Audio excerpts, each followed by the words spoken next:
All right, chapter 10. The plot matures. The sequence of events in Passion Week cannot be determined with any assurance. Enormous pains have been taken by scholars employing astronomical and other data to ascertain the year and date of the crucifixion and to decide whether the Last Supper was the Paschal meal eaten on the 14th of the Jewish month Nisan, synoptic tradition, or another meal on the 13th, fourth gospel. Gallant and ingenious efforts have been made to reconcile the conflicting statements. One of the more recent suggestions being that while Jesus was crucified on the Friday, Passover Eve, according to the official lunar calendar, he and his disciples kept the Passover on Tuesday evening in conformity with the Qumran solar calendar. While it would be gratifying if conclusive results were obtainable, we have to accept that there is little prospect of this. We are not prevented thereby from catching on to important things which the documents communicate when read with historical insight and venturing on a judgment which is consistent with evidences which it is essential to respect. Looking at the Gospels as we have them, it is apparent from in setting out what took place in Passion Week, the Gospel of Mark is more orderly than the others. It furnishes a number of indications of time. Jesus makes his triumphal entry into Jerusalem late in the day and in the evening retires to Bethany. The next day he enters the city again and casts out those who sold and bought in the temple. He leaves in the evening and comes once more to the temple on the third day, where he answers questions and teaches. At the end of the day, he leaves the temple for the last time, and we are then told that after 2 days was the Passover and the Feast of Unleavened Bread. It seems that Jesus spends the fourth day at Bethany, in the evening in the house of Simon the leper. The fifth day, the Feast of the Unleavened Bread commences, when the Paschal lamb is slaughtered and Jesus sends 2 disciples to the city to prepare. The same evening, he comes to Jerusalem with the 12 for the Last Supper, which is the Passover meal. That night, they go out to the Garden of Gethsemane, where Jesus is arrested and brought before the council. Early on the 6th day, Jesus is brought before Pilate, and at 9 o'clock that morning he is crucified. He dies about 3 p.m., and in the evening, which is the eve of the Sabbath, he is buried. This is a very convincing timetable if it stood by itself, and we should be careful how we quarrel with it. But it is open to certain objections and in part is challenged by the fourth gospel. Like other matters in Mark, his version of the Passion conveys a sense of compression, as if some things have been condensed in order to fit in with the rather narrow limits of time allowed. It is difficult to imagine that Jesus was brought before Pilate much earlier than 6 o'clock in the morning when the Jewish day began. Yet within 3 hours, everything is decided and Jesus is at the place of execution. In the interval, Pilate has heard the charges against Jesus, has interrogated him, has listened and responded to a plea to release a prisoner according to custom, and the people have chosen Barabbas. He has yielded to the demand that Jesus should be crucified and ordered him to be flogged. The soldiers have taken him away and had their sport with him, and then have led him at a show pace some distance outside the city of Golgotha.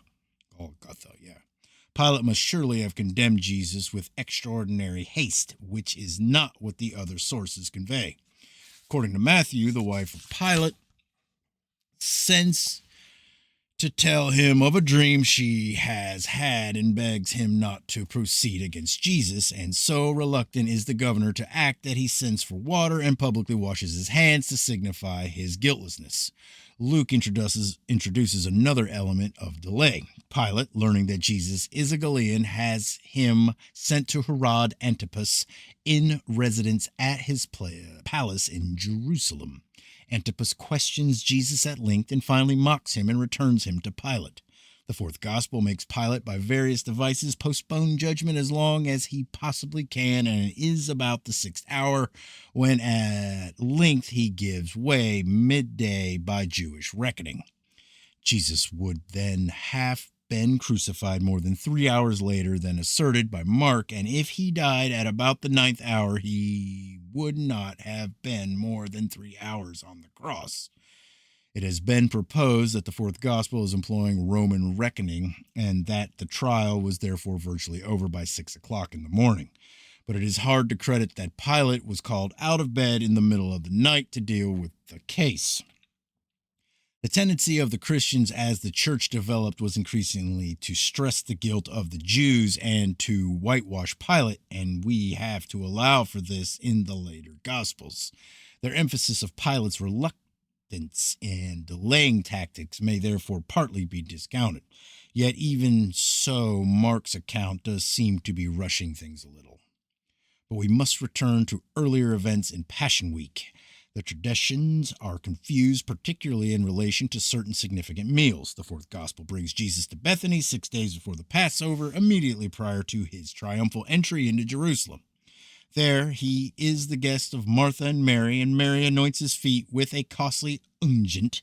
Judas protests that the ointment should have been sold and the proceeds given to the poor. Mark, however, places this supper several days later and locates it in the house of Simon the leper at Bethany.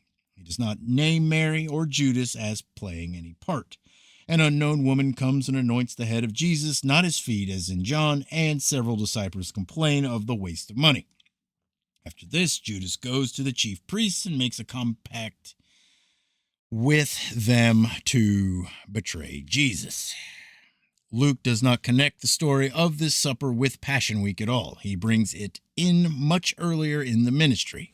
The scene is in the house of Simon, a Pharisee, and the woman is a sinner of the town who bathes his feet with her tears, dries them with her hair, and anoints them with precious ointment. The argument is not about the waste of money, but about the failure of Jesus to discern the character of the woman in allowing her to touch him.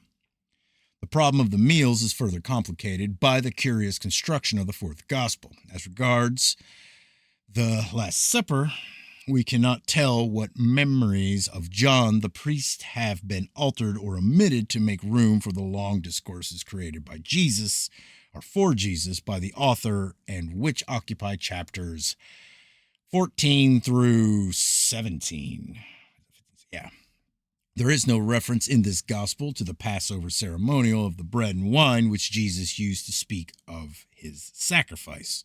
The author does not appear to want to recognize the Last Supper as the Passover meal, since he makes the point that it was the eve of the Passover that following day when Jesus was crucified.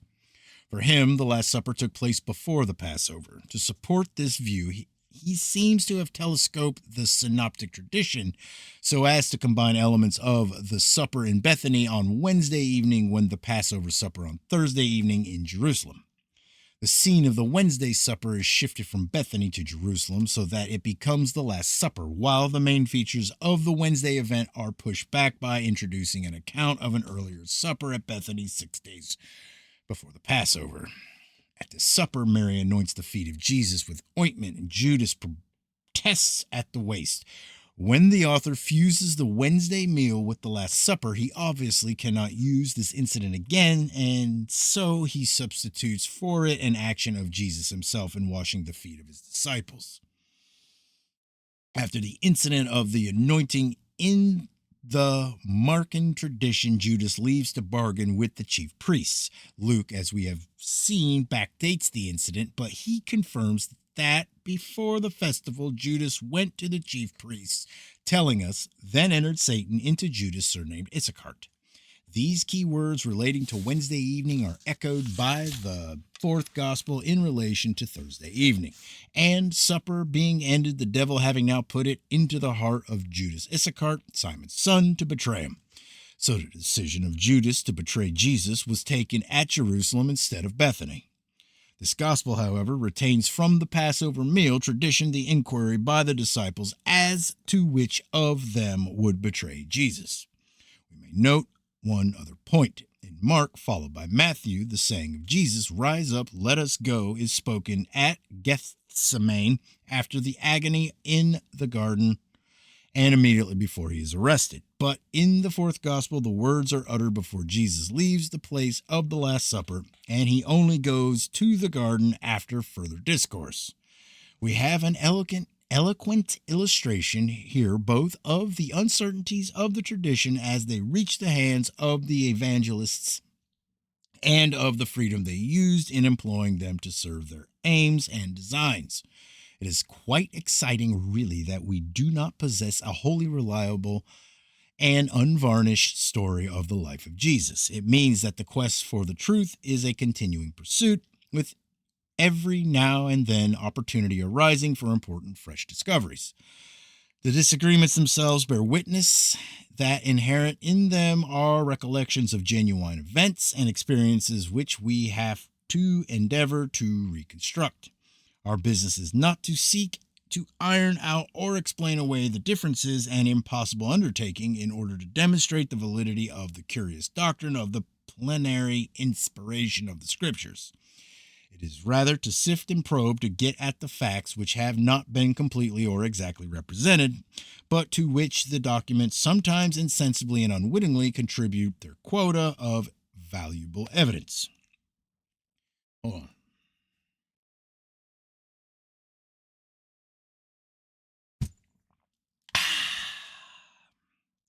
When we have grasped what considerations govern the activities of Jesus and compelled him to scheme to bring about particular sequence of events, it becomes easier to assess the relative worth of the traditions.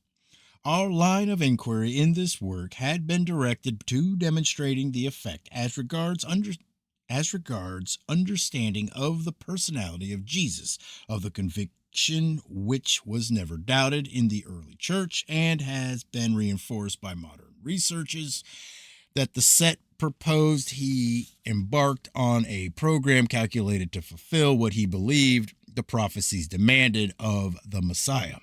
He was obsessed with this necessity. Its requirements shaped his every move and engaged his constant vigilance. As he understood it, the greatest issue for humanity depended on his success. It was a singular, fantastic, and heroic enterprise, though in the strange apocalypticism of the time, perfectly comprehensible. It called for intense messianic faith, acute perceptiveness, an iron will, and a very high order of intelligence. The program was now approaching its climax, and its stipulations were becoming more varied, more complex, more difficult to achieve because they involved producing certain essential reactions on the part of others. Everything had to be foreseen, timed, and dovetailed. The sense of the crisis is present in the Gospels in the amount of space which they devote to it. They had here their richest inheritance from the impressions left upon the minds of the immediate followers of the Messiah. The destined road of Jesus led to torture at Jerusalem on a Roman cross to be followed by resurrection. But these things had to come about in the manner predicted by the Scriptures and after preliminaries entailing the most careful scheming and plotting to produce them. Moves and situations had to be anticipated. Rulers and associates had to perform their functions without realizing that they were being used. A conspiracy had to be organized of which the victim was himself the deliberate secret instigator. It was a nightmarish conception and undertaking, the outcome of the frightening logic of a sick mind or of a genius, and it worked out. In the middle of Passion Week, following the Markan outline, Jesus left the Temple of Jerusalem for the last time. And appropriately, at this point, the Gospel introduces, in response to the questions of the two pairs of brothers, Simon and Andrew, James and John, an apocalyptic discourse in which Jesus foretells the destruction of Jerusalem and the temple and the tribulations of the last times, which will precede his return to earth in glory. Jesus had finished with his public ministry and teaching. The verbal duel with the authorities was over. Both he and they retired to prepare for the final contest.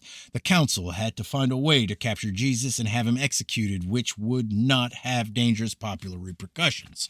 Jesus had to assure that he would not be taken until he was ready, and further vital things had been accomplished.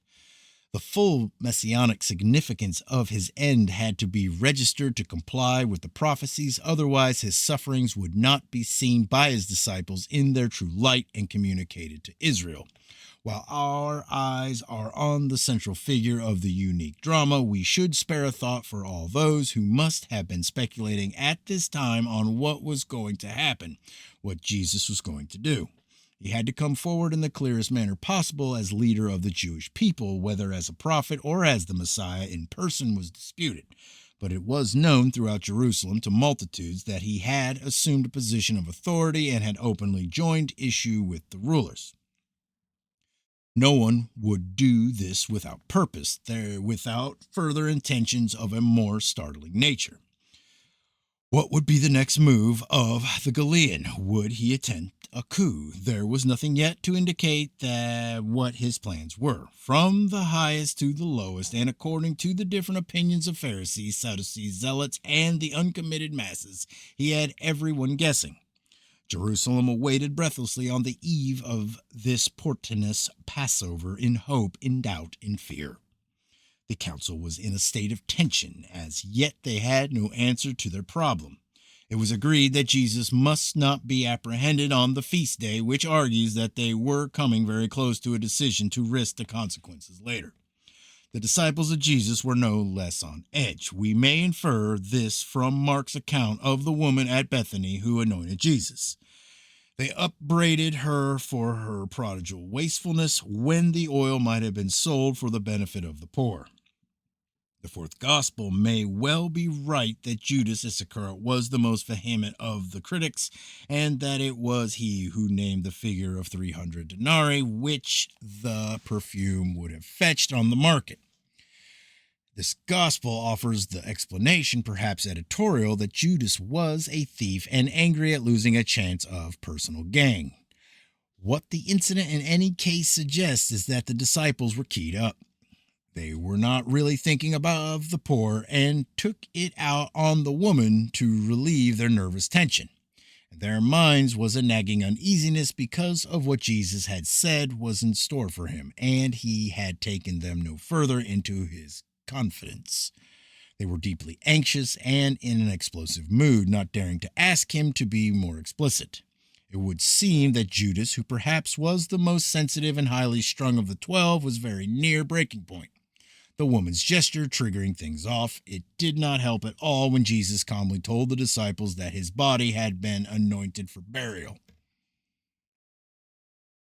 Through the confused but still eloquent remembrances of what transpired, we may be afforded here, without those who handed them on realizing it, an insight into another ingredient of the Passover plot.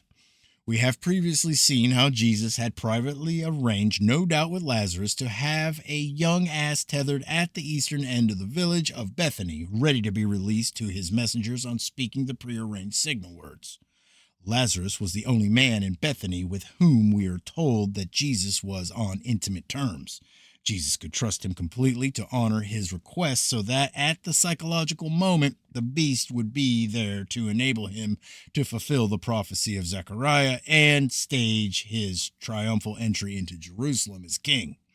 It is noteworthy that outside the ranks of the 12 apostles, it is particularly said that Jesus loved Martha and Mary and their brother Lazarus of Bethany, and the unnamed disciple whom we have called John the priest of Jerusalem. These Judean confidants were essential in his plans, and we trace the parts played by Lazarus, Mary, and John. Here we are able to detect the private arrangement made by Jesus with Mary, who, according to the fourth gospel, was the one who brought in the flask of costly oil of nard to anoint Jesus. Jesus had asked her to perfume this office again without declaring his purpose in order to bring to the boil his betrayal by one of his disciples, thus fulfilling the prophecy.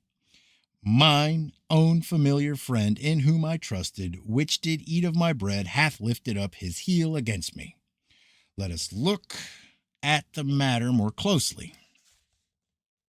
Ever since the revelation of the Messiahship of Jesus at Caesarea Philippi, he had informed his disciples that his end would result from his rejection by the chief priests, elders, and scribes. At intervals, he had dinned this into them with increasing emphasis, adding that he would be betrayed to these rulers. He did not say specifically that one of the 12 would be the traitor, but it must have been in his mind, both in view of the prophecy and because he had told no one else of his predestined fate. Only the fourth gospel credits Jesus with knowing from the beginning who would betray him. This is improbable, though he may quickly have formed a strong suspicion that it might be Judas. We're informed that Judas became treasurer of the band, and he is accused of embezzling the small funds. If this is true, it was apparently unknown to the rest of the 12, or they would have done something about it. Perhaps only Jesus was aware of the cupidity of Judas and his instability of character, and in the end revealed it to be the beloved disciple alone.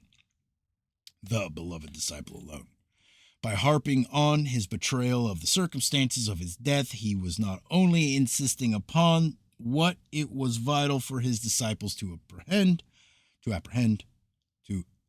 he was clearly prompting reactions which would confirm what he must know.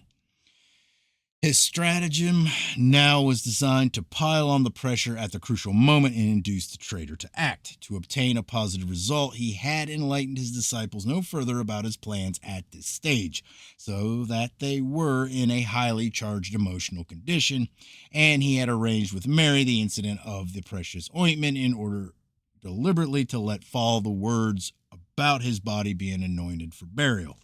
He would have used these words whether or not the question of the poor had come up, but it seems likely that the value of the perfume was intended to play on the weakness of Judas. The episode had the desired effect, as Jesus could observe. The conjunction of the idea of wealth and anointing for burial registered.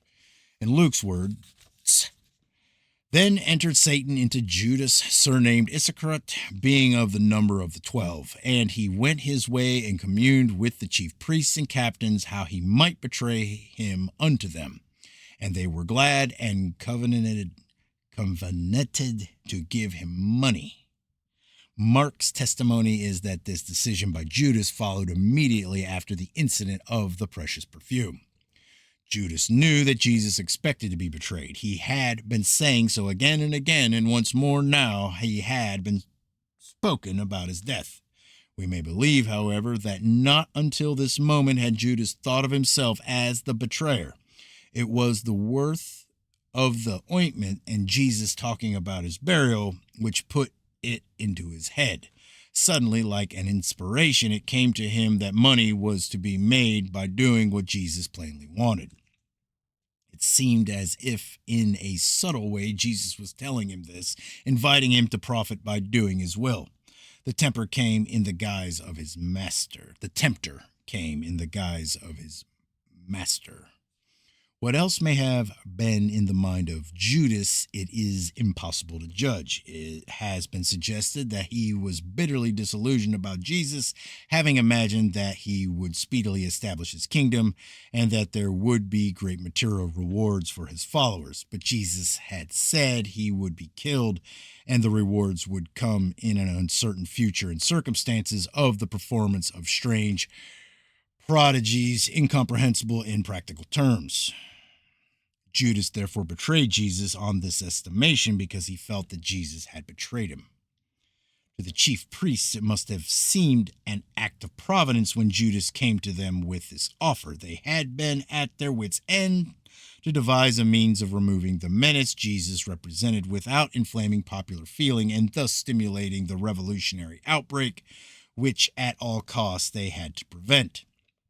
With the leader removed, they were confident that excitement would abate and that the threatened insurrection would fizzle out. Now, to their enormous relief, one of his intimate associates was ready to deliver him into their hands.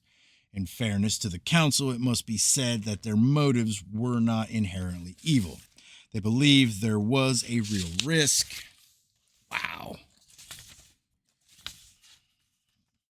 of the abortive Jewish rising prompted by the new pretended Messiah, a Galilean like the notorious Judas of Galilee. They knew how the Romans were hated and the Sadducean hierarchy not much less. A very small spark could set the country ablaze. There would be bloodshed followed by heavier oppression. We have evinced that the chief priests at the time were arrogant and high-handed, loving wealth and power and, position. This has been true in hierarchies of different lands at many periods, but in Palestine just now they were also responsible in the difficult conditions of alien domination for the maintenance of public order, for assuring the continuity of national existence and the survival of the temple as the world's center of Jewish faith. Their present fears were by no means ill-founded, as Jewish history of the following decades abundantly confirmed. Better that one man should die than multitudes, including innocent women and children. The liquidation of individuals was commonplace in those days and notorious during the closing years of the reign of Tiberius. It is still tolerated 2,000 years later with all our vaunted concern for human rights. We must be aware of judging what happened in the light of what Christians believe about Jesus. We have to see him as he appeared to the council in their grave predicament. From their point of view, the decision they arrived at was fully justified, and Jesus, well knowing what he was doing, had quite deliberately forced them to take it by his skillfully planned and calculated activities. If he had not presented himself as a clement of the throne of Israel and a menace to national security, he would have been completely ignored by the Sanhedrin. He had himself made doubly sure that they would proceed to extremes against him by goading them with his words and behavior, so that any possible mitigation of their severity would be offset by the personal animus he had intentionally created. The council might imagine they were exercising their own free will in determining to destroy Jesus, and Judas Iscariot might believe the same in betraying him. But in fact, the comprehensive engineer of the Passover plot was Jesus himself. Their responses were governed by his ability to assess the reactions when he applied appropriate stimuli. Thus, it was assured that the scriptures would be fulfilled. The hour was now coming very close towards which all the astuteness and careful strategy of Jesus had been directed. The betrayer had been revealed and brought to the point of playing his part. We may believe that this had been the most painful task Jesus had to perform, and it must have grieved him deeply that the traitor had to be one of his chosen 12. But so it was written, there was little time left and much still to be accomplished. It was vital to the messianic thinking of Jesus that he should keep the Passover with his disciples in Jerusalem. This meant going there in the evening, something he had never done before, and making sure that the council would not know where he was until the Last Supper was over and he had again left the city. The prophecies required that he alone should be the victim, and no others must be involved in his fate. He was in agreement with the council here that there must be no violence in the holy city. Accordingly, he had to make secret arrangements of a dramatic kind with his trusted young disciple John the priest to celebrate the Passover at his home, and had stipulated the precautions to be taken. Not even the most intimate of the 12, Peter, James, and John, had been informed of these arrangements. On the Thursday morning at Bethany, the disciples came to Jesus to inquire whether he wished them to prepare for him to eat the Passover. As in the case of the ass at Bethany, he again instructed 2 of his disciples. Luke alone says they were Peter and John, the son of Zebedee. They were to go into the city, where by the gate near the pool they would be met by a man carrying a water pot. Normally it was a woman who went to draw water, so they would easily pick him out. They were to follow this man to the house, which he would enter, go in themselves, and say to the owner, "The master says, which guest room am I to have to eat the Passover with my disciples?" They would then be shown a large upstairs room ready laid out, where they were to prepare the Passover. Again, what Jesus had required of his Judean friends had been carried out to the letter. There was no hitch. The man with the water pot was at the rendezvous. All was made ready, and in the evening Jesus came with the 12 to their destination. The circumstances had made it impossible for Judas to notify the council in advance where Jesus was. Such incidents as this are extremely revealing because they illustrate the generalship of Jesus and furnish concrete examples of the devices to which he was prepared to resort to accomplish his ends. When given the value they merit, they compel us to look at him with new eyes and a different kind of respect. There were 14, not 13 persons who reclined at the table for the Paschal meal. There was Jesus and the 12, and additionally in a place of honor was the beloved disciple as the master of the house. Jesus leaned on the breast of Peter and this other disciple on the breast of Jesus. With the familiar faces around him, including that of the betrayer, Jesus was deeply moved. I have greatly longed to eat this Passover with you before I suffer, he said to them. For I tell you, I shall not partake of another until its fulfillment in the kingdom of God. The age-old service Seder began. Jesus recited the blessing over the first of the 4 obligatory cups of wine of the evening and handed it on for them to share it, saying, I tell you, from this time forth I will not drink of the fruit of the vine until the kingdom of God is inaugurated. It seemed probable that it was during the Paschal meal, which preceded the second part of the service, that Jesus announced that one of those eating with him would betray him. Deeply distressed, one after another demanded to know if he was the one. Jesus refused to be drawn. He would not put Judas to open shame, and he could not take a chance that he might be stopped or deterred. He would only say, It is one of the 12 dipping in the dish with me. Though the Son of Man goes the way that is written of him, woe, nevertheless, to the one by whom the Son of Man is betrayed. Better for him had he never been born. Peter was not satisfied according to the 4th gospel. He leaned across Jesus to John the priest, who was not one of the 12, and whispered, Ask him who he means. The beloved disciple complied, and Jesus told him, It is the one for whom I dip a morsel and offer it to him. Thereupon he plunged a piece of bread in the bowl of food, lifted a portion, and presented it to Judas, saying, What you have to do, do quickly. Judas accepted and hastily rose from the table. He knew that Jesus knew and that he wanted him to proceed. He made his exit into the night. The company in general thought nothing of this. They concluded that Jesus was requiring Judas as purser to buy something for the festival which had been overlooked, or to give alms to the poor.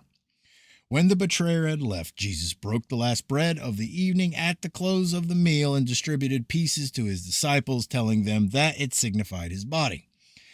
After grace, he took the 3rd cup of wine, known as the cup of blessing, recited the benediction, and passed round the cup, saying, This signifies the new covenant in my blood, which is poured out for many.